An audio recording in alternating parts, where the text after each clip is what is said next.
Pavilion Design Advisory Committee report. Thank you, Brian.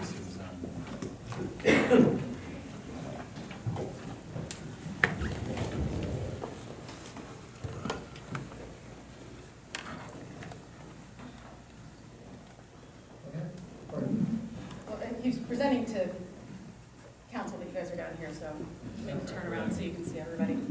It's up to you. Okay, I am Nick Dakotas. I'm a consultant with Beazer Consulting and also a Belmar lifetime resident. I'm going to be talking to you guys about the Taylor Pavilion Design Review Committee that we had. Do you want to lift that up so Yeah. you're more comfortable? You can take it out too. You just won't Oh. it. Okay. Much better. On June 3rd of this year, the Mayor and Council set up an advisory committee to review the Taylor Pavilion plans to see if there was anywhere that we could potentially have some cost savings based on the plans as they were. The committee met a few times this summer, and this presentation is the results of all those findings. In our review, we had several guidelines that we had to stick with. The building had to stay within the existing footprint. That was a requirement to meet our DEP and FEMA standards. The design alterations, we wanted to stick within the confines of what the existing building was and the purposes that it served.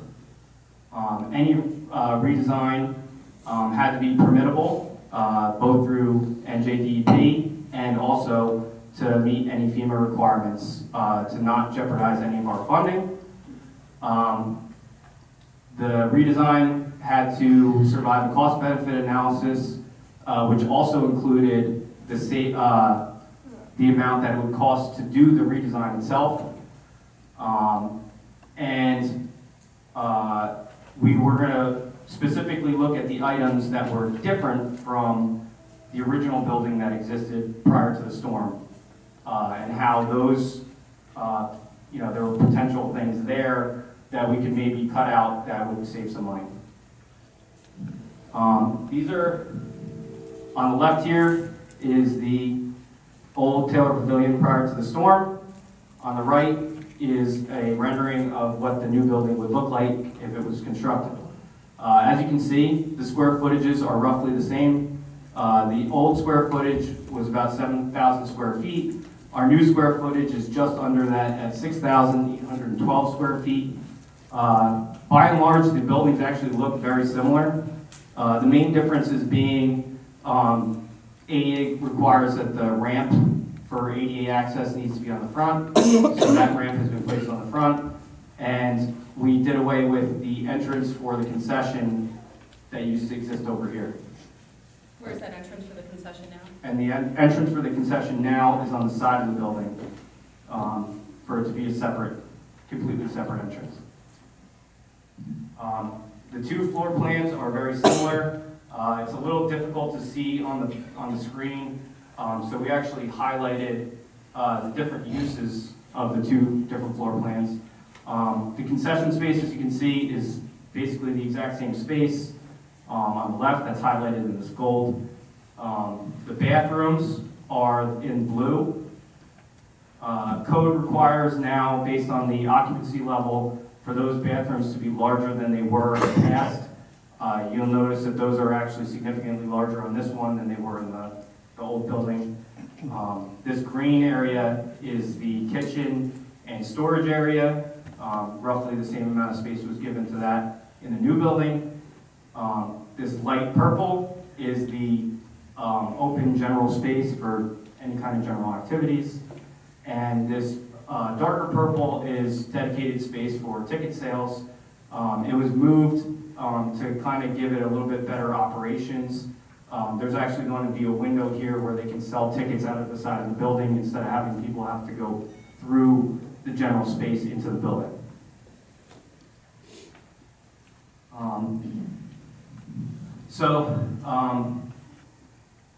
Part of the reason that the building is different at all from what it was before is that there's some new design standards that we had to meet. First being that because we're in a FEMA flood zone, you have to have the building be a certain elevation. This building is located in the V zone. The elevation for the V zone is 12. To give you some perspective, the boardwalk is elevation 13. So the flood elevation is actually a foot below the boardwalk where it sits today. However, when you build in the V zone, there has to be a 3-foot freeboard between the flood elevation and the lowest member this lowest structural member on the building. Long story short, what that ends up being is that the finished floor elevation, the door, where you walk in the door, ends up being about 5 feet above the boardwalk as it sits today.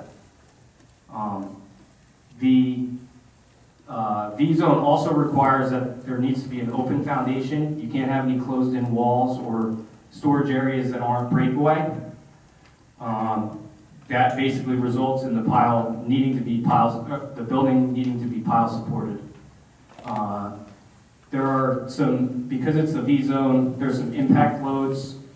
Basically, if you can imagine, the water elevation is raised and you have floating debris, say other pieces of boardwalk or a boat or anything like that, and it hits into those pilings, the building needs to be able to survive that impact. And then there's also the loading from the waves themselves.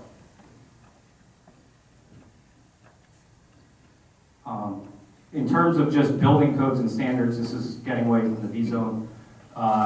Our building that we're proposing is a mixed A2 and A3 use. It's for general assembly. Some of the requirements that have been substantially upgraded since the original building was built. ADA access needed to be provided. And as I said, the ADA accessible ramps must be located at the main entrances for each space. We also needed to include an automatic sprinkler system. As we said, the bathrooms are significantly larger than they were, and there are ventilation requirements due to the occupancy of the building. So just to review, what's the differences between the building as it existed prior to the storm and the new building? One of the main components is that we have a stronger foundation, and as I explained, that's because of the DEP and FEMA V zone standards, and that we can't really take that component away unless we mitigate the V zone, which we'll explain in a little bit. We have a requirement for more bathrooms in the building, which I also explained. That's not optional, that's a building code requirement. The ventilation is also a building code requirement, which is not optional. There are a few operational improvements that we thought that we were making that are optional, but it wouldn't really save much money to change that. The first being that we have dedicated beachfront operation space. Like I said, we have a ticket counter out of the side. It's a little bit organized better than it was, where it was just this little closet in the back room. Now it's a fully functioning beach badge sales. We also removed the columns from the inside of the space. Anybody who's familiar with the pavilion, there were columns inside of the open area, which sometimes interfered with whatever you were trying to do inside the building. And those columns actually are not completely necessary with the new design, the way that it's structurally designed. And the advantage of using those columns is not, it's a negligible amount of savings on the structural framing to put the columns in versus not. And then finally, we added a hallway. That was also another thing that we thought operationally might be better, where you could access different parts of the building without interrupting the general space. So when we met, we were trying to determine what we could save money on, and immediately everybody thought, well, the foundation is the probably one of the most expensive pieces of the building, that might be the best place to start. We were trying to determine if there was anything that we could do that would be cheaper than the foundation that was already designed, keeping in mind that everything that we came up with would still need to meet the V-zone requirements, any current building codes, and also be permitted by the DEP. The first option that we came up with was to, since the V-zone requirements are such a problem, let's take the building out of the V-zone. And the way we would do that is by constructing a seawall around the building and filling in that space with just normal fill. The concerns with that would be that the cost of the seawall, the cost of the seawall is pretty significant. We did a cost-benefit analysis to determine whether or not that was actually a more cost-effective way of doing it. And also, we know that filling the beach may or may not be allowable by the DEP. So we ran a cost analysis, and every number that's in here, just so you're aware, are based on numbers that we had gotten from FEMA in terms of these cost estimates. And when we ran a final analysis of how much it would cost to put the bulkhead in, or seawall, and fill, and you would still need to construct a traditional timber pile foundation with it, it ends up actually exceeding the cost of the steel pile foundation by almost $300,000. So the second option that we looked at was to leave it in the V-zone, but use just timber piles rather than steel. Now, the reason that steel was selected in the first place is because it's a lot stronger and more impact resistant than the timber. Part of the V-zone regulations requires that if those impact loads from the debris or boat that I told you guys about, if that were to damage a piling, the building has to be able to survive. So there's two ways of getting around that. Either the foundation has to be able to survive that impact, or you need to provide redundancy so that when one of those pilings gets broken, the building still stands. What ends up happening, though, is that you end up increasing the number of piles required substantially. And in addition to that, you also reduce the amount of time, service life of the building, and it ends up in some ways being a harder construction based on the way that the superstructure of the building is built.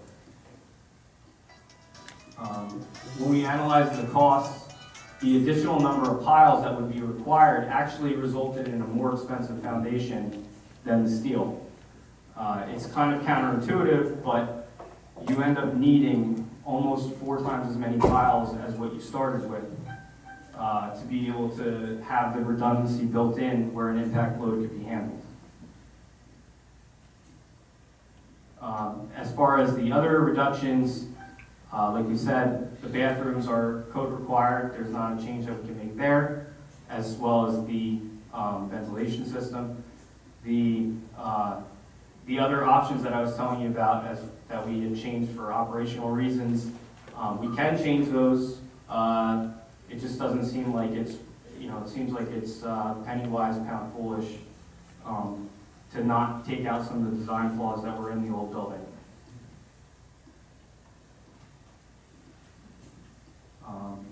So our recommendation is the Taylor Pavilion as designed adheres to the codes and standards, meets V-zone requirements, and it's the most cost-effective replacement for what was lost in Hurricane Sandy.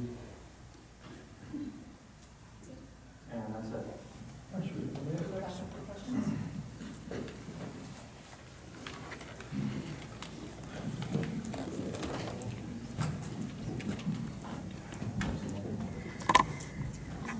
Is that all you have?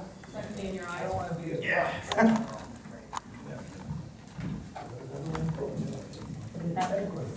Be with me, Rob. I mean, you were on the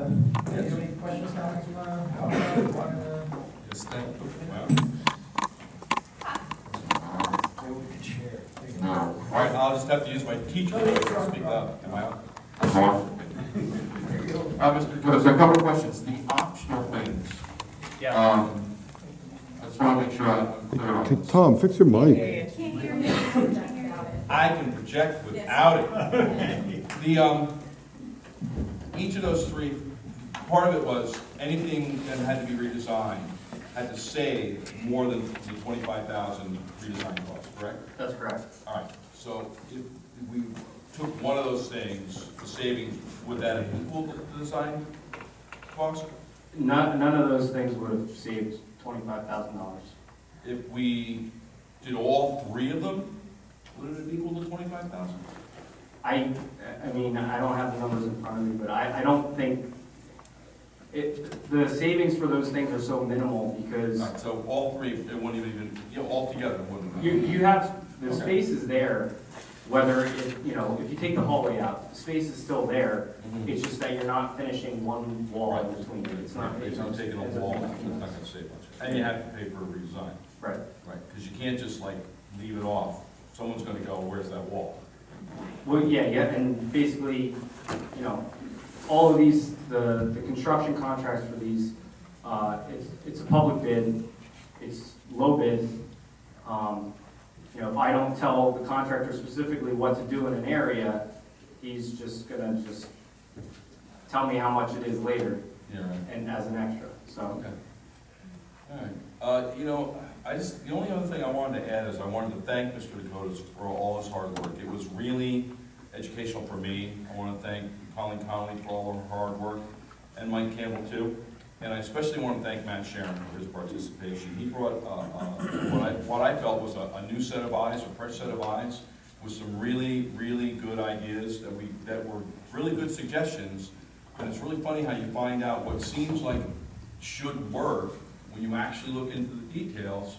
It's more expensive than what you were thinking you could have done better than. You know what I mean? If I So could thank you. piggyback on what you said, because I think we were all really surprised, because Mr. Sharon had some really great ideas about taking it out in the V zone and alternate foundations, and then the next meeting when we ran the actual numbers, we all went, oh, we couldn't believe that it ultimately yielded a more expensive foundation. Any other members of council have any questions or comments for Mr. Dakotas while we have him? Yeah, Nick, two questions. Sure, You said the building's gonna be 5 feet above the boardwalk. that's correct. What was the old building above the boardwalk? That's a good question. I don't I know you have, had to walk up. yeah, we didn't have any 4 steps. records of exactly how high that was. If I had to estimate, it would probably be about 4 feet. So in other words, the old building was 4 feet, because I remember you had to go up 4 or 5 steps. Yeah, So now, so let's say that 4 or 5 steps would be 4 feet, and now it's just gonna be 5 feet above the boardwalk. yeah. Probably, most people wouldn't notice. I don't think that most people would notice a drastic difference between the Okay. height-wise. There is a restaurant on the north side of the building. Yes, Is there any access from that restaurant into the community section, or are they two separate sections of one building? the two spaces are separated by a wall, the entire length. Entire wall? So there's a separate entrance for the restaurant on the left side of the building if you're facing it So- from the main entrance to the. The restaurant could not use the community room as a place for dining or anything like that? No. Right, there's no access. What about the back of it, on the east side? There used to be a deck for rocking chairs, and then, where we had dances, people were down on the boardwalk. Is that still gonna be available? Yeah, there actually is going to be a pretty nice deck on the back of it. It's gonna match the boardwalk. All of that will be at the same height as the pavilion, so you'll be able to walk out the back of the pavilion. The way, if you're familiar with the old pavilion, you would walk out the back, and there was a little strip of deck there, and then it would come down a little bit. Yes. This is gonna be at the same height across, so it would be an open area off the back. How do you access that space? Will it have a ramp? There's- Or will it only be able to get to it through? So there's ramps and stairs on both sides of the pavilion that go up to that space, and it wraps all the way around the back. And the ramps are ADA? Yes.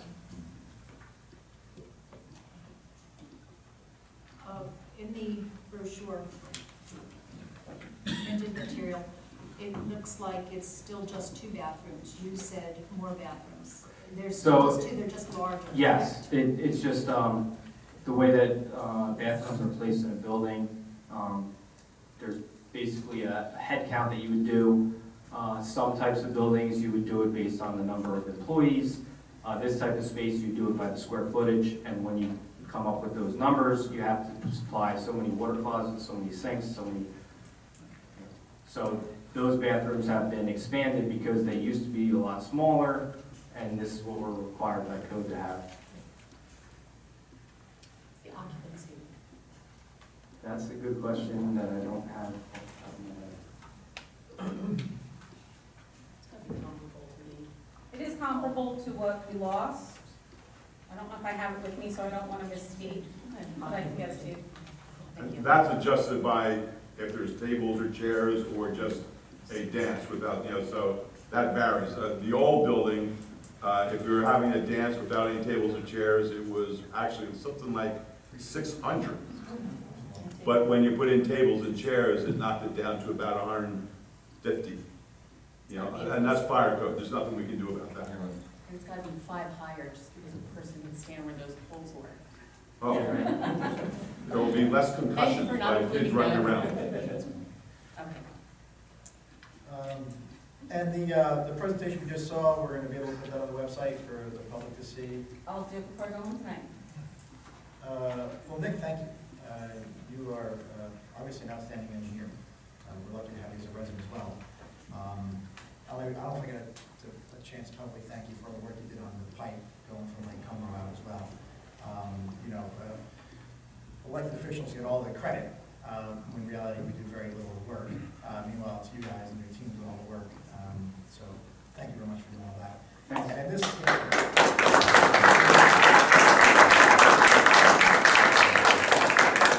and I appreciate you, taking the time, and you can tell that, again, Nick works for Major, which is a big company, but we're lucky to have someone who lives here in Belmar, whose family's in Belmar, and wants to raise his family in Belmar as well, working on a project like this. So again, thank you. Thank you, Matt Sharon in the back, former president, big shot in his own right.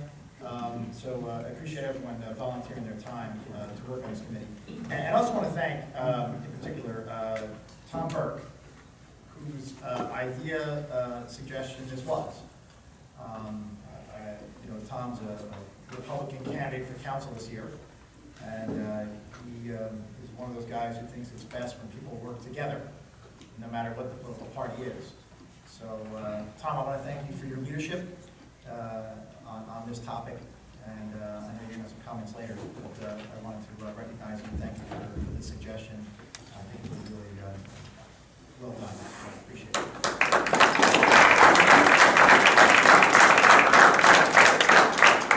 So that concludes our workshop. Next is petitions. Any petitions for the council? Approval of minutes. I move that the minutes of the meeting held on August 4th, 2015 be approved as recorded, and that a copy thereof be posted on the borough's website. Second. Councilwoman Phil Blackburn? Yes. Councilwoman Goodwin? Yes. Councilman Brennan? Yes. Councilwoman Nicholas? Yes. Mayor Garrett? Abstain. I wasn't here. Next, report to council. Talking with some of the council members beforehand, we're going to suspend our reports, all except for Council President McGovern and Councilwoman Nicolay. Thank you, Council President. Okay, what I have here is good news. It's the latest of the beach report. As you know, we've had a very successful stretch here in August. We have already surpassed our anticipated revenues for the summer, and we are already past last year's total. Now, what I got to emphasize to you people is that it's the $3,195,940 that we've already brought in has not been generated just by Belmar people. We couldn't expect our Belmar residents to pay for our operating expenses. They could not have bought $3 million worth of badges and beach lockers or parking receipts. We've benefited from thousands of people from other towns, other cities around the state, and from other states. They come to Belmar and they help us pay for our operating expenses. And this really takes a burden off of our residents to pay for these, operating expenses for the lifeguards and DPW and everything. Last November, when Ms. Connolly probably sat down with our heads of different departments, the police department, public works, beach department, they came up with a estimated expense, operating expenses for the year 2015. Now, when it got expensive, they couldn't say, no, we can't do it, because we're not going to stop summer. And I bet you there's going to be another summer next year, and it's less than a year away. And I bet you these people come and help us meet our revenue expenses again next year. Just like if we had any type of a debt, people from other towns and states are going to help through the federal government so that the people of Belmar will not have to pay all of that expense money. So, and it's right now there. This year, we have sold daily badges, 278,719 daily badges. Are anticipated for parking receipts. We anticipated, Colleen, you really missed the boat on this one, anticipated $65,000. Being conservative. To this year, right now, we have brought in over $100,000 more than that, $167,427 in just parking receipts. We are in the same category right now as our best summer ever, 2010, which brought in $3.2 million for the total summer. And right now, we're at $3,195,940. And if we have some good weekends, which I think forecast is good, we're going to be in good shape. And I'd like to send a thank you to all those people that helped out our Belmar residents meet our operating expenses. Thank you. I just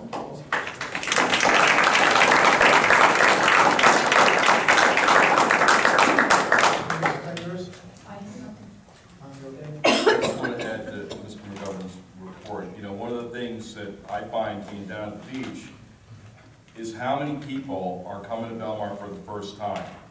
You have to explain to them how to pay for the parking, you have to explain to them how to buy a badge, and over and over and over again, I hear, what a great beach. This is the first time we've been here. Wow, this place is beautiful. And it really speaks to how hard the staff, the public works staff is working and the beach staff is working, and how well our town is being promoted. In particular, one thing, a lot of people come from the Philadelphia area, they say the ride down 195 is so easy. Oh, we used to go to Wildwood, that would take 2 hours. Now they're coming to Belmar, and they're going to keep coming, because they're having a very, very pleasant experience here. And I wanted to point out, just to thank the lifeguards, we've had some really rough weather out there, and I was there several days watching them just constantly on their toes, watching people getting them out of the water when they needed to, moving them over, so big kudos to them. Just real quickly, just because it's going to end before the next meeting, cruise night is this Thursday, 6 p.m. to 9 p.m. Last cruise night, we had 235 cars. It's really a great event, so please try to attend. It's on Main Street. Call for Art with the Belmar Arts Council for Dark of Night. All the information's on their website. And they have a new exhibit, Faux Real Digital Art, and it goes from August 22nd from 5 to 7, and it's running along with their Shore Reflections Artisan Market, which is different gifts you can buy and artwork, and that goes till September 18th. So always promoting Belmar Arts Council, and again, as I always say, buy local. Thank you. Right. I'm not gonna have any report. So now we're going to a public session on the resolution calendar. We need to make some changes. If you could just guide me through this, council. I just need to make a motion to remove the resolution authorizing issuance of a club license to Belmar Fishing Club for period ending June 30th, 2016, off of the consent agenda and onto the non-consent agenda. Motion. Second? Second. All in favor? Aye. Okay. Next, we'll open up public session on the resolution calendar. Any comments, questions on the resolution calendar? Come forward, come to the microphone, state your name, address for the record. Mr. Burke?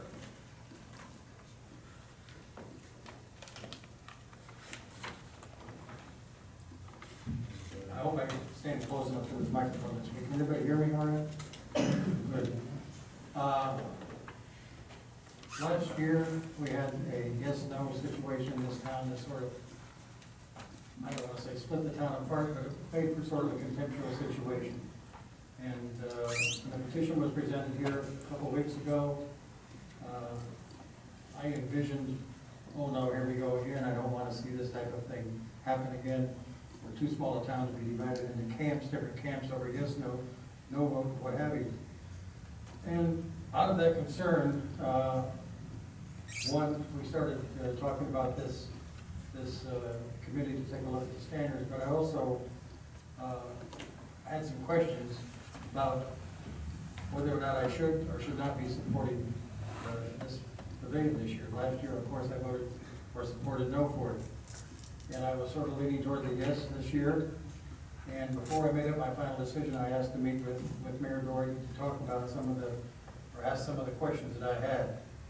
And I think it might be important to review some of those questions now because some of them are sort of redundant based on the presentation that was made. But I think the first thing we talked about was the square footage, and there had been some issues raised about whether the square footage was going to be larger or smaller or what have you. In tonight's presentation, and what you told me was that you thought it was going to be smaller, and that in fact is what happened. We then talked about did that square footage include the ramps that were necessary to get to and from the new raised pavilion? Since it's raised, there's going to require some ramping. And as I recall, or as I see it, that is not in part of the square footage. Is that correct?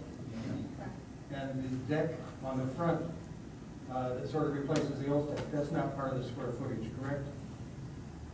That's pretty much what you and I decided at that point in time when we had a discussion, that it would seem therefore that the boards that were going to be used to build the deck and the boards that were going to be used to build the ramp would seem to be an allowable use for the buy-aboard money, and perhaps might take away some of the pending litigation. Is that correct?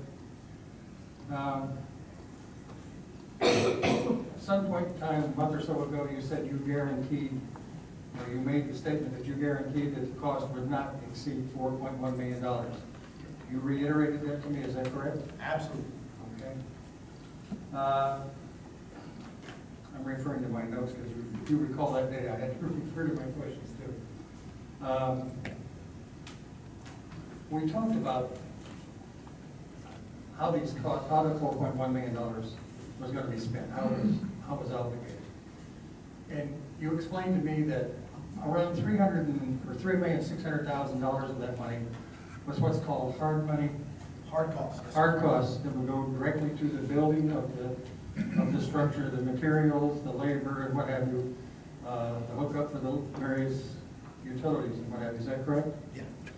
And that another approximately $400,000 of the cost of that 4.1 million was what's called soft costs. Is that the right term? Right, it's and I mean, interrupt you, but it's 500, give or take. Yeah.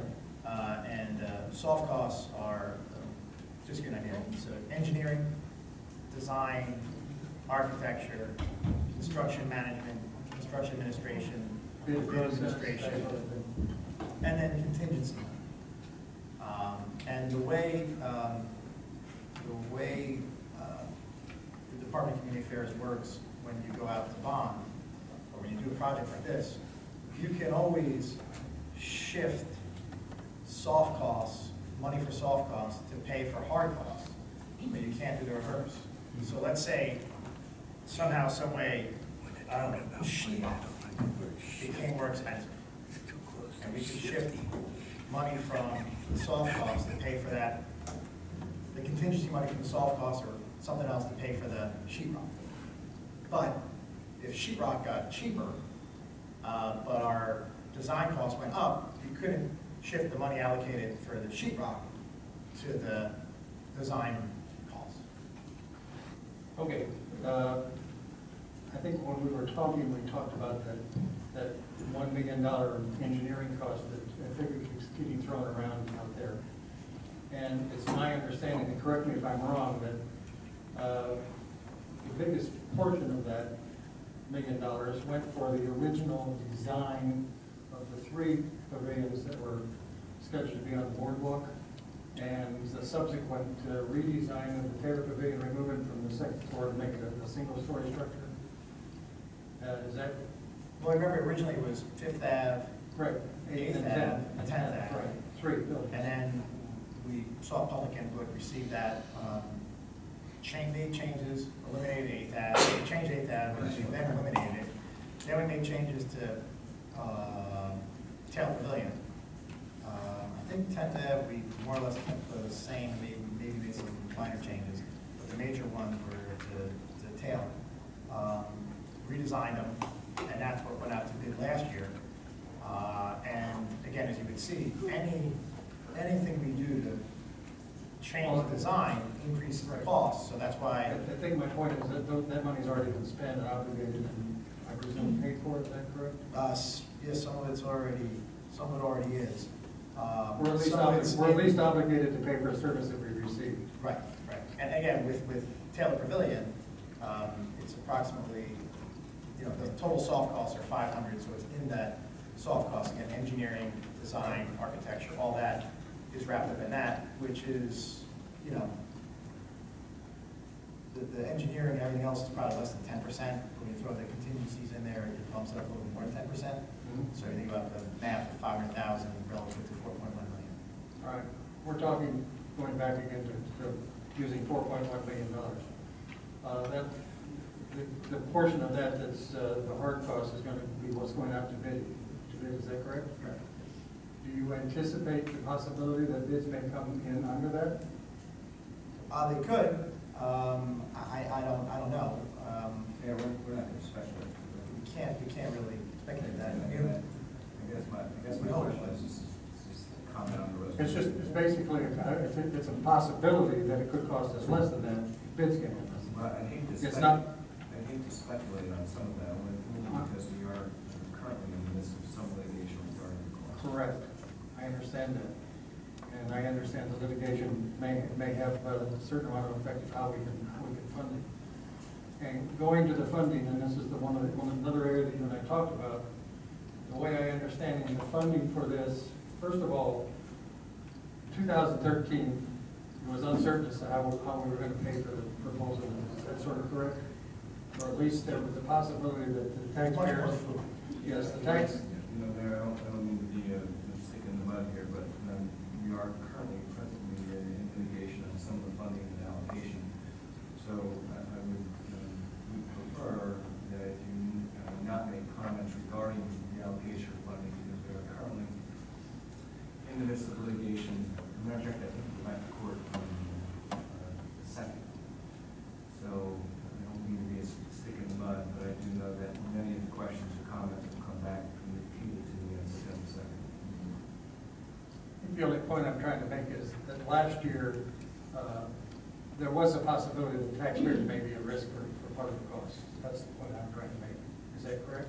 Well, again, I appreciate the point that you're trying to make. And I'm sure that point will be beaten in again on September 2nd. Okay, I certainly don't want to interrupt any litigation on this, but Yeah, no, it has. the way I understand it, and the way matter of discussion we had was that this year, the risk that might have been there last year no longer exists because FEMA has made some determinations and we can use Once the work is completed, we can draw upon some monies that they've already said that we could be allowed for, and we have insurance monies, and we have the buy a board monies, which, you know, I think if we're building decks with boards in this cost, and since they're part of the overall cost, is an allowable expense, and this is my opinion, I don't mean for you to take it to court, but it seems to me that we're a lot less risk for the taxpayers in Belmar. And I think that pretty well summarizes the conversation you and I had. And afterwards, I was satisfied, and I took the stand, and I still stand that, given that situation, that I am certainly 100% for. First of all, congratulations on moving to November as a special election. But I am 100% behind voting yes for this in November. Okay, thank you. Thank you.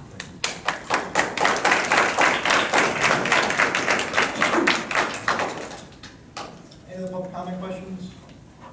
Yes, sir.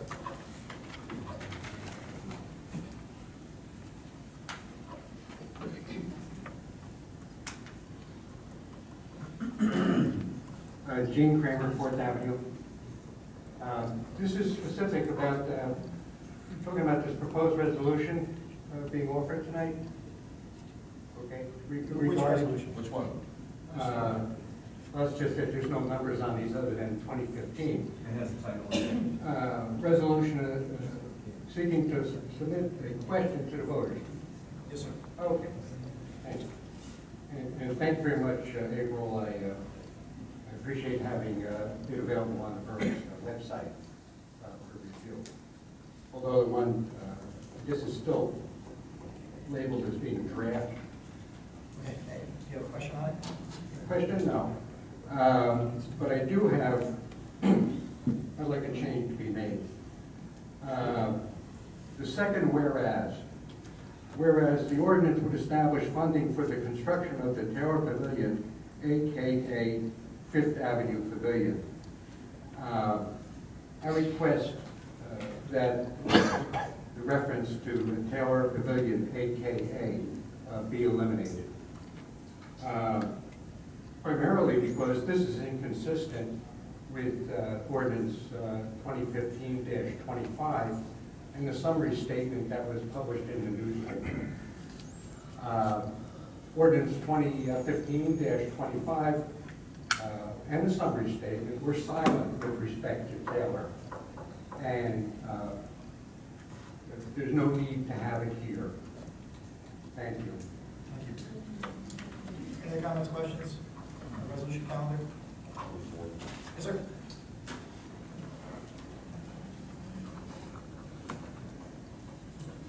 Larry Reynolds, 219 9th Avenue. At the last meeting, correct, there was a discrepancy of the FEMA funding. The petitioners said we're coming up with a figure of $2.9 million, and the council was saying 90%. Brian had a great suggestion to bring one of the FEMA representatives here to clarify it. Any chance of that? Yeah, absolutely.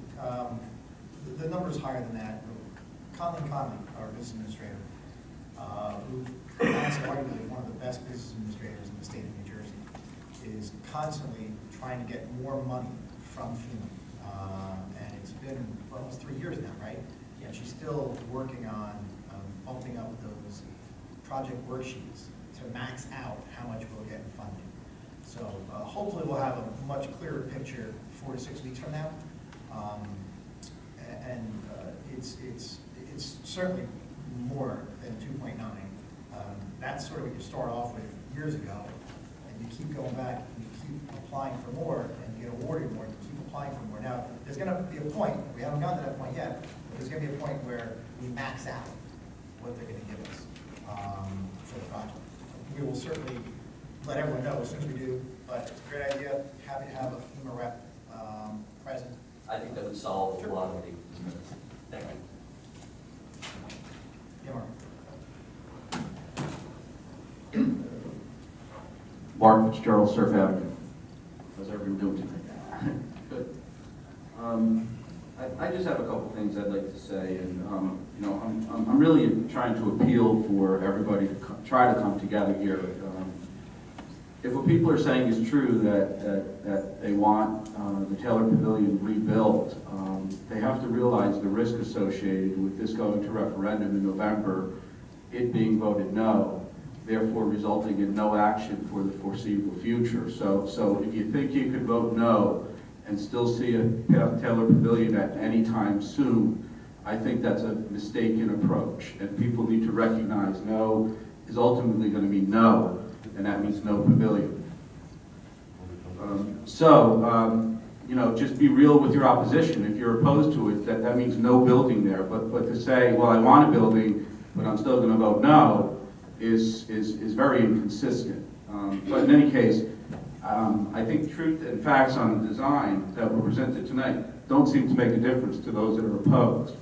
So it's great that you're putting it out there, but I hope the people who are ill-informed or misinformed, you know, see this information, are able to digest it and believe it. The plan definitely shows a like-for-like replacement. I mean, if you put these two things against each other, both in square footage, use, and design, except for that's required to change by code, I can't see a more equivalent rebuild that's going to happen. And anyone who's disputing that, I think needs to do their homework, needs to look at the design, needs to do their measurements, needs to understand what current construction codes are. The building is unique to this site, so false equivalents being drawn up from other parts of the state, or even at the Avon Pavilion for that matter, which continues to be brought up as a sticking point, that needs to get shut down. This is not the Avon Pavilion. It's not situated on existing boardwalk, and we can't go back. We can't go back in time and recreate things that coulda, shoulda, or woulda happened.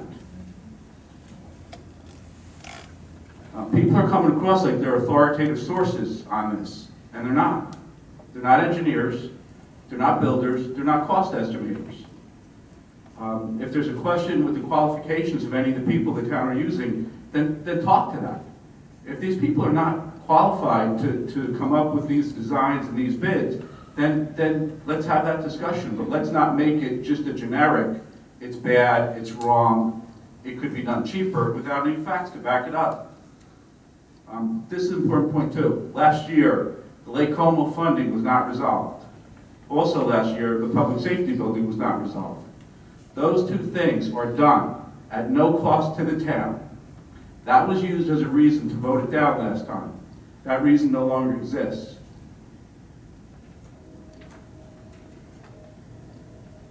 So it comes down to this is a fight over who's currently in office. You folks ran for office, got elected, and are representing the town.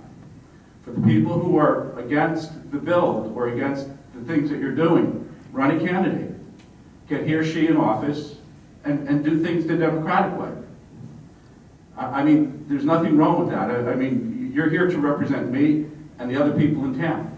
And we voted in November to reelect you, Matt, and the other council people here over time by a majority vote. So run somebody in November and challenge for a seat, or next November.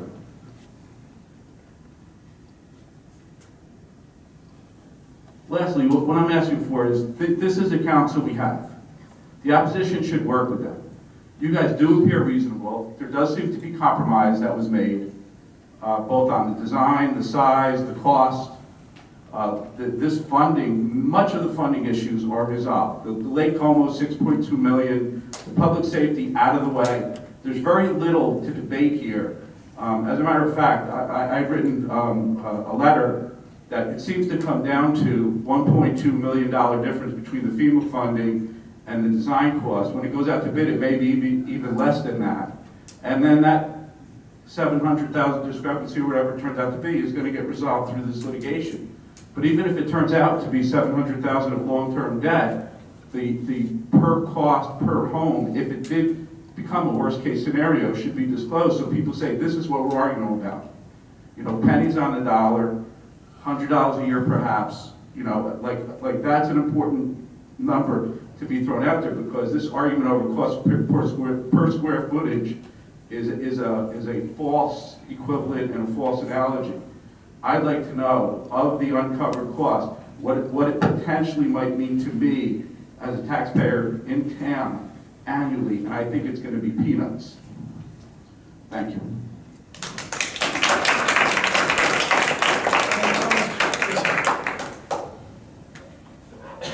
Well said, sir. Thank you. Mr. Mayor, Council. Name and address for the record, please, I'm sorry. Tom Belmar, 1000 River Road. Same thing. Mr. Mayor, as this gentleman just said, this is coming up in November, right?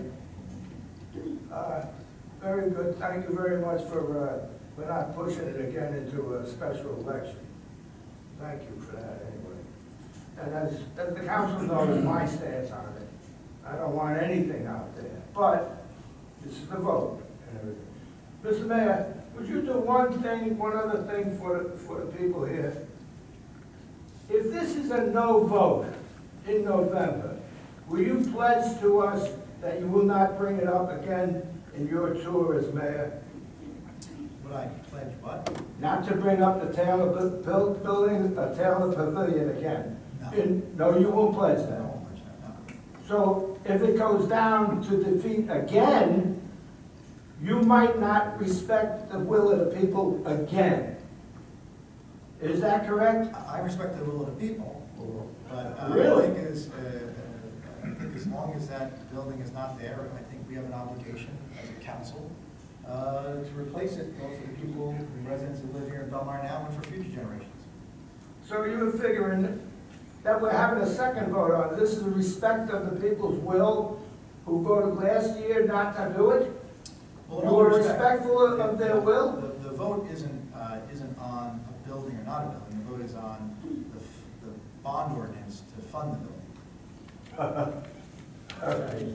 Now, I respect the fact that you don't want one there and you're gonna vote no, and I actually am happy that you are, have the, careful my words here, that you have the guts to come up and say it. Because like Mark said, there's a lot of people that say, oh, no, we want a Taylor Pavilion, just do it for less.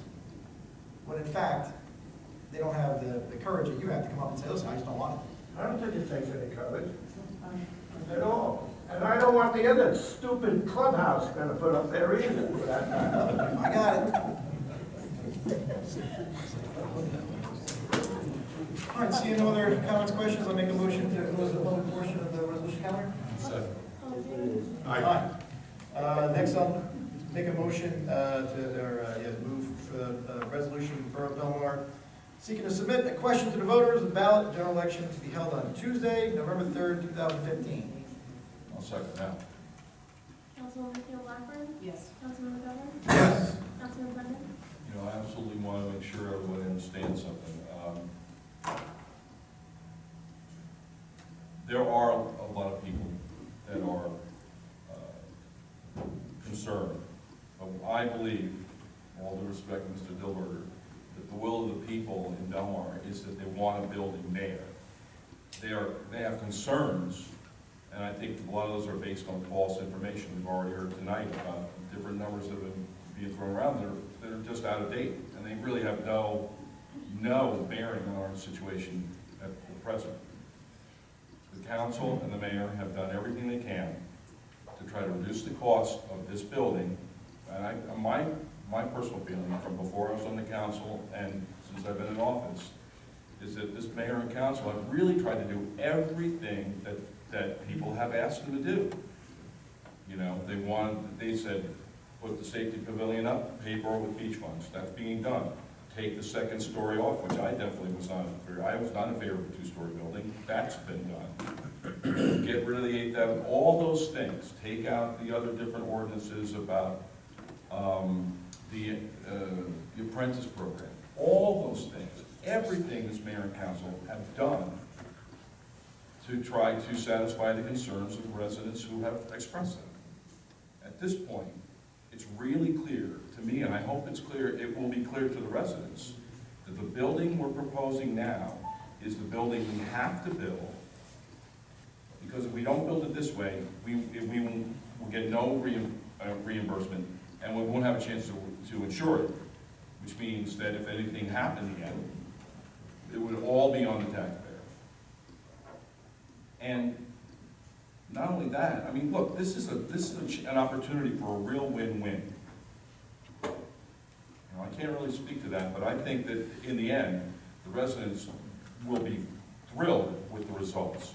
If this referendum is passed, and things go the way we are very confident they will, everybody here, they won't be able to understand why anybody would be opposed to putting this building up. So I vote yes. Councilman Nicolay? Yes. Mayor Doherty? You know, if I could, I'd like to combine both what Tom Burke said and Mark Fitzgerald. At this point, this is purely nothing more than politics. And there are folks that have a vested interest in having a divisive issue in town because they don't run and have no candidates that can actually win elected office. So they're going to try to use this as a wedge issue and try to divide people in town. You'll see that over the next 2 months. I would bet my last nickel on it. That's unfortunate, and hopefully people have grown weary of this type of divisiveness and nonsense and see that moving forward in a bipartisan way to build something that ultimately, be at no expense of taxpayers, is the right thing to do. So I'm going to vote yes on the resolution as well. Next is a resolution authorizing issuance of a club license to the Belmar Fishing Club for period ending June 30th, 2016. Offer? Second. Councilwoman Keel Blackburn? Yes. Councilman McGovern? Yes. Councilman Brennan? Yes. Mayor Doherty? Yes. And please note for the record that Councilwoman Nicolay, Stay here. go, dais and when. As you present. Next is our consent agenda. I will offer the consent agenda. Second. Councilwoman Keel Blackburn? Yes. Councilman McGovern? Yes. Councilman Brennan? Yes. Councilwoman Nicolay? Yes. Mayor Doherty? Yes. Next is our, there are no ordinances, so public session. Any comments or comments for the council? Public session, please come up, raise your hand. And come to the microphone, state your name and address to the record, and get 5 minutes. Short person, yes. Thank you very much. Claire Dyke, 1017 14th Avenue. I thought the information presented about the Tail Pavilion was superb and informative and valuable, and I wonder if we could, in some way, get this message to all of our residents, so that when it comes time to vote, they will have all of the facts. Is there any way that we can consolidate the information and get it out to all the residents? Well, it'll be on our website for people access. We'll see how much we're allowed to put out there, because right now it's technically an election, so it's a campaign.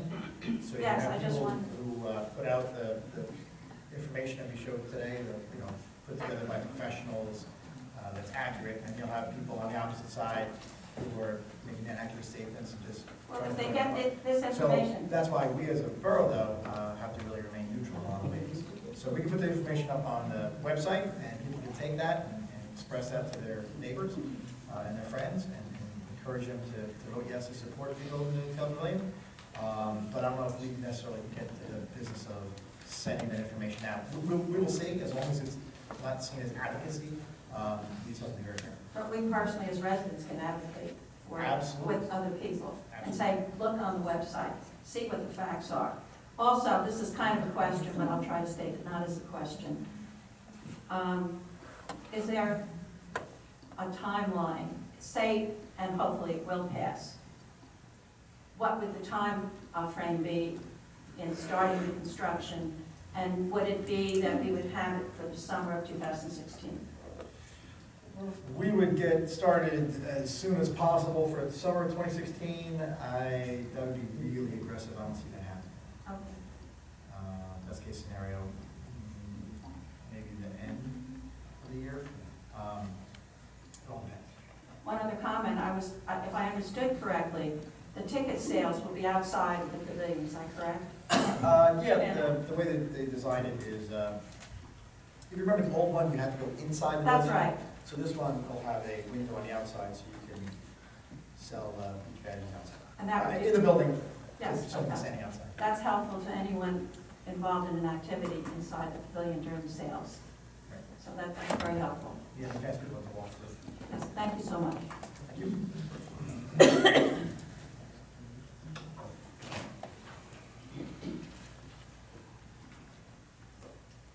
Maria Flores. Gloria, 115 12th Avenue. I would like to reiterate what Brian said about the thousands of people that are coming into Belmar. And they're paying, all our bills and whatnot. I'm glad to hear that. But as a resident, and my lifestyle on the weekend is not enjoyable. The amount of traffic that goes down A, down 12, around and around. Where are we going to park? Few words, about Belmar. We come down here, we have no place to park. The garbage that is thrown out from the cars that are parking the wrong way. Is this all because of money, that we're getting money to say thank you? Not me. I'm sorry. That's all I have to say. Thank you.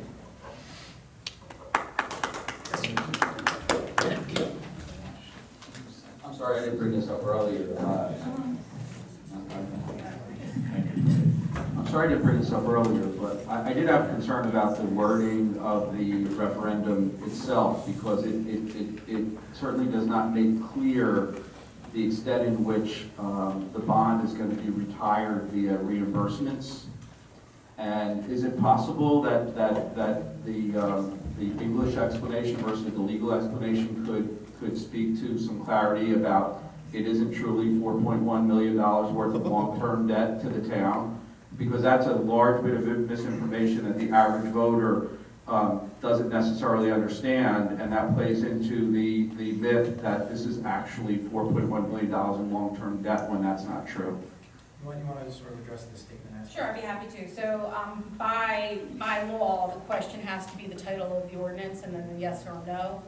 However, there is a plain English description that is printed underneath the ordinance that allows for a more general language interpretation. So we're working with our attorney to formulate that language. And is it possible that that could include, a general statement regarding the extent in which reimbursement will be available up to a certain, point or percent, or at least make reference to it? Because like I said, the people who come to these meetings and the people who sit up there right now fully understand how this works, but the average voter who's going to go out there might think they're signing up for $4.1 million of additional town debt, which nothing could be further from the truth, but that's exactly the kind of myth that the opposition would like to present as misinformation, just the same way the $7.1 million was socialized on signs last year when it was never $7.1 million ever. But most voters believed it was $7.1 million of long-term debt, unreimbursable. Right, and that's a good point, because, we would look to retire this debt 24 to 36 months. So it's really not debt, it's short-term borrowing. That's what we've been doing. So we usually borrow now anywhere, we do notes instead of bonds, because they're cheaper. So we do notes right now, 6 month to 9 month notes. Our percentage rate, our yield, is approximately 0.65% on that month. Now, if you go to a bank, right, you ask for a CD, you want to get a 1-year CD, the rates are terrible, right? They're horrible. So it's a bad time to try to earn interest on your money, but it's probably the best time in the history of this country to actually borrow money for how cheap it is. So two important things. One, it's short-term borrowing. Again, we're going to pay this off in 24 to 36 months. And the interest rates are incredibly low. They're running lower than inflation. So now is the time to take advantage of that as well. Again, how we're going to phrase it in the statement, I'm not sure, but that's, you're absolutely right, that's a true case. Whereas the other side, again, this is, think about the way Donald Trump talks, right? The other side's going to say this is more debt on top of all of our other debt, and you're going to bankrupt this town, and taxes are going to go up, because it's a campaign. And, I think it's a mistake to politicize recovering from Sandy, but that's what people are going to do, and that's where we're at. So there's going to be a campaign opposed to this that's going to put it in as negative a light as possible to try to encourage people to vote no. Bruce, you have anything? No, I do. Yes, sir. Save the best for last, right?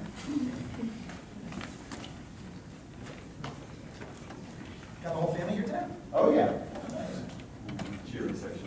That's nice. It's good, it's good, it's good. Sure. Yeah, Thomas Aspard, 30410. You know why I'm here.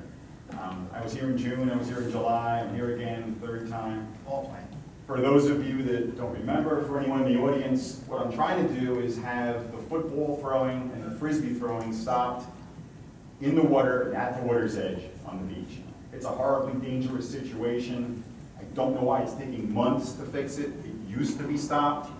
It's illegal by borough ordinance. It's right on the front page of the beach section of your website. Ball playing, frisbee playing prohibited on beach. Ball playing and frisbees are prohibited on the beach and near the water. This is from your website. 2 days after my June appearance, Colleen called me and told me that they were going to take care of it. They had spoken to the captains.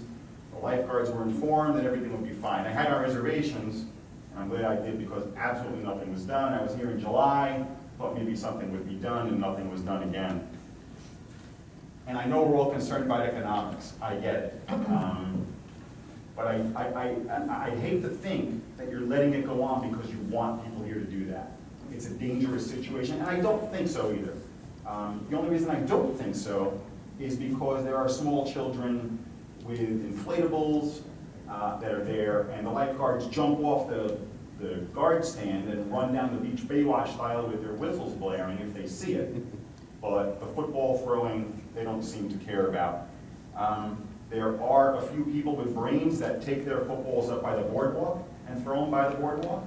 I don't know why the lifeguards don't tell them to do it. And honestly, I can't believe I'm here 3 times to ask for this. If it makes it easier, you can prohibit it between 9th and 10th Avenue. I mean, I'm sorry, but I don't care about the rest of the people on the beach. I care about me and my wife and 2 kids, that they're gonna get hit. So if anybody else on the rest of it, make it legal between 1st and 9th and 10th and 22nd, it's fine by me.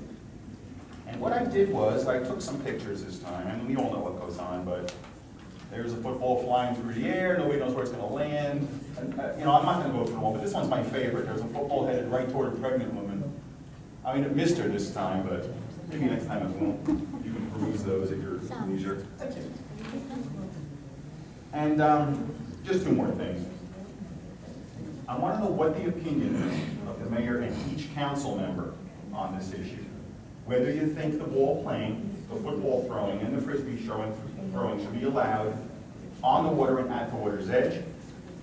And do you think it's a good idea to allow it to continue? Opinion of each person. Well, I worked on the beach for 25 years, and we used to stop it all the time, unless I went to the back. I remember. I totally agree with you that some people down the beach are just jerks. Thank you. And they throw and they don't care if it hits somebody else. And the lifeguards should get off the damn stand and go down there and make them stop. If they don't, call a beach cop and have them arrested. I mean, there's no, why the director of the beach patrol hasn't enforced his captains to enforce this rule is wrong. And maybe we should call him out.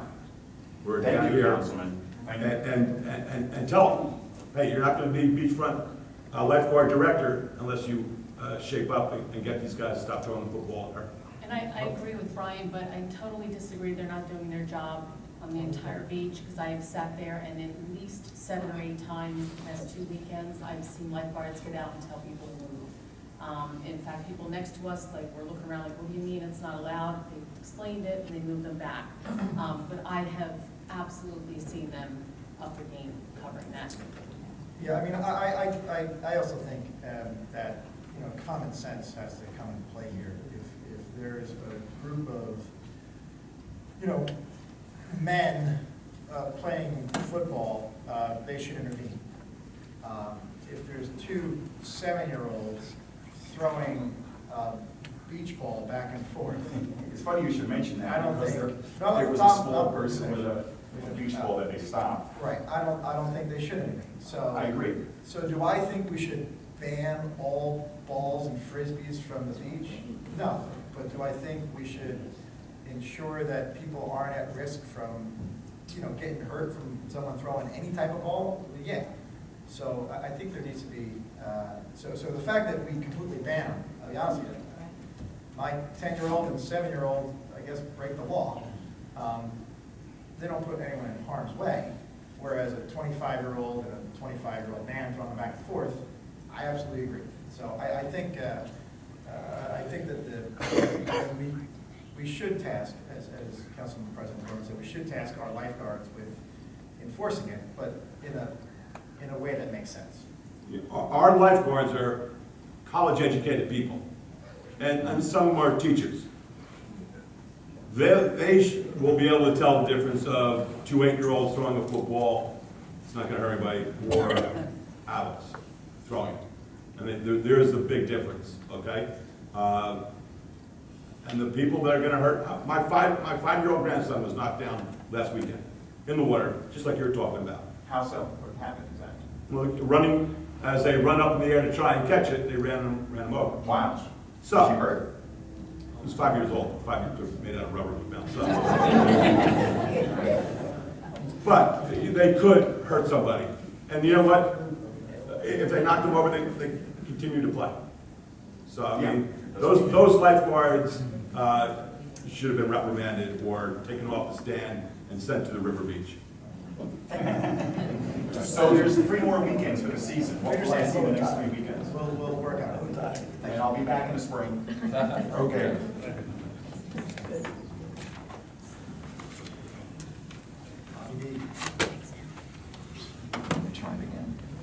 I'm Dr. Lerner, 1,000 River Road.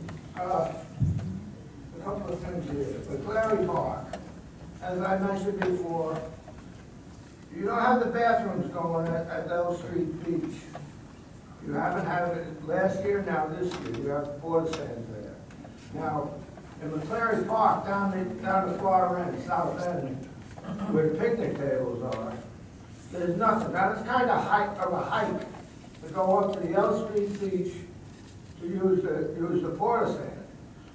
One porta stand, we only have a little bit of the summer left. One porta stand could be put down there for the picnickers, down farther towards the water on the south end, but closer still than the L Street Beach for the picnickers at McClary Park. Hopefully we can get one there before the end of the summer. And is this going to go, this seawall repair this fall? What seawall? At McClary Park, the seawall, is it going to be fixed before it falls into the ocean? The bulkhead? Yes. It's not going to be fixed this fall, no. No? No. It's in pretty bad shape. How long are we waiting for it to fall in there? No, we're trying to secure funding so we can fix it. We can get the funding for some building on the boardwalk, but we can't get the funding for the seawall that's been in disrepair for 4 or 5 years now, even before this storm. Oh, well. You're absolutely right. Yeah. About the marina north of the fishing boats. That's been pretty, it's trashy. The fence is in disrepair now.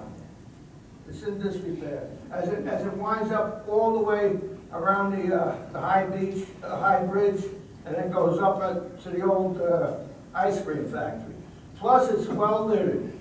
If we could get a group down there, detail down there to clean it up. But the fence itself now is in pretty good disrepair. It should be looked into, sooner than later. Okay, Roy, if you could look at that. Yeah. And then, especially, as I say, the fishermen over there are leaving it pretty well littered under the bridge. We got one. Yeah. Councilwoman Nicolay, would you debate the other people running for your seat this If you have any questions, just ask them through the chair. Wait a second. All the council just responded before. Now, all of a sudden, I only can speak to the chair. Councilwoman Nicolay, will you debate the other? If you have any questions, ask them through the chair, Tom. Tom, you know Robert's rules. If you have any questions, ask them through the chair. Are you afraid to have Councilwoman Nicolay I'm respond? not gonna have. Is that I'm it? not gonna have Is that it? I'm not gonna be turned into a circus. It's not a circus. Are you afraid to have the lady respond? I'm not. That's a good question. Any other questions for me? Councilman Brian, the governor just spoke. You didn't stop him. They can say whatever they want, but questions from the Well, audience go through the chair. Councilwoman Nicolay, Through the will you chair. debate the other people running? I'm not sure at this time. Give You're me not thought. sure. I'm not sure. Well, will you be sure next month? I don't know. You Are you don't gonna know. ask me again next month? Well, let me ask you something. If Tom, let's ask question to the chair. the mayor has an idea, will you vote yes? What's the idea? Yeah, what's the idea? Doesn't matter, does it? Yes, Henry. It absolutely does. Does. I think the answer is yes. Is it? Thank you, Tom. You're so smart. I don't think I'm smart, just. Tom, observing. sit down. Thank you. Don't interrupt Senator, please. Another person at the mic. Just name and address for the record, please. Hold on. You got it. Sandy Caputo, 1705 Surf Avenue. I appreciate everyone's response to the problem with the footballs.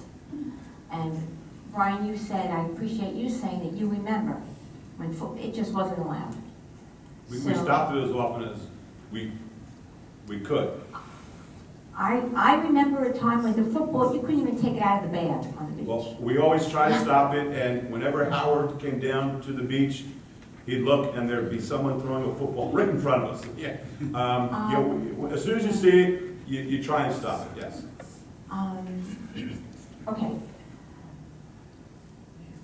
I appreciate that you say you're going to try and solve this problem, but giving discretion to the lifeguards, I'm not sure that that's going to work, because then you're asking them to decide if this football playing is okay, how close are they to little kids, and I don't know if that's good. They don't do that with boogie boards. The lifeguards don't sit up there and say, gee, that's just a small child with a tiny boogie board, I'll let them go in. Nobody can go in where the boogie boards aren't allowed. And that makes everyone safe all the time. A football you couldn't play that up by the boardwalk, in the middle of the sand. If nobody was on the beach, you just couldn't do it. And you know, right, because you were there. I know you were a lifeguard. I have talked to people on the beach. I've seen moms. Instead of enjoying the day on the beach, you have to keep watching out for the footballs.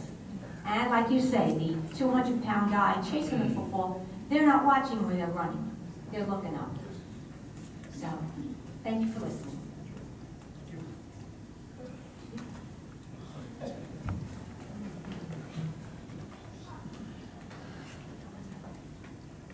Is that okay?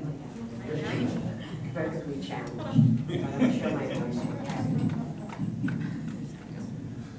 Neil Wachowski, 419 10th Avenue, proud to be a Belmar resident, proud to have this council before us. I also work on the beach. I understand that sometimes people have complaints about kids throwing a ball, kids throwing a frisbee. As an employee of the beach, I have to tell you, we try to enforce every single rule that you have on that boardwalk. Okay. Today, I had at least 6 people riding a bicycle after 9 o'clock. What do? We say to them, there are signs all along the boardwalk, you cannot do that after 9 o'clock. Some will actually turn around and curse at you. Some will totally ignore you. We cannot stand here and say that what is not being done, either in town, on the boardwalk, at the beach, is not being reinforced. I hear it every day. We have every single worker that is under my panel, Kevin, Colleen. We all are abiding by the rules of the beach. We can only enforce them the way we can. How do people accept it and take it, other than actually dragging them off the beach or telling them, you're going to arrest somebody for a football? I don't know if that's, and it's not about the economics. I can also tell you that I have at least 20 people a day telling me what a beautiful town Belmar is. It's the cleanest beaches they've ever had, the cleanest bathrooms they've ever seen. I have 10 people tell me that today. So my voice is shaking because I stand here hearing all these complaints. Don't even get me started on the pavilion. People are asking, when is that building being put back? And then you come here and you hear all these, excuse my language, asinine excuses. Put the buildings back. Belmar has never looked as good in the past 30 years. We have families coming in here, moving in here with children. It's not a transit city anymore, or town. Please, do what is right for the town. We are enforcing the rules on the beach. We are abiding by the rules. However the people take it, other than physically grabbing them off the beach, we can't control that. Thank you for listening.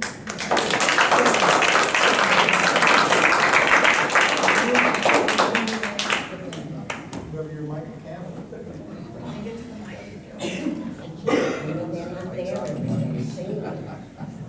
You gotta lower her. Is that good? I could have done that, but I didn't. Mike Campbell, Public Works, also Belmar resident. I just want to end on one positive note for the end of the meeting. I received a call yesterday from a gentleman by the name of Steve Sterner. He is a father of 2 boys, 12 and 10, and his wife were all at the beach last Thursday. There was a lifeguard by the name of Justin on the 3rd Avenue beach that saw the father and the mother both in swimming distress. As you know, last week we had a lot of riptides. The water rescue was outstanding after hours, and the lifeguards were outstanding during hours. Mr. Sterner called me yesterday, knowing I'm the director of the beach but not in charge of lifeguards. He expressed his opinion on the lifeguard Justin and the other lifeguards.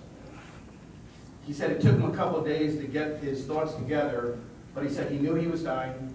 He watched his 10 and 12-year-old in the surf. He was trying to yell to them to go save their mother and leave him alone.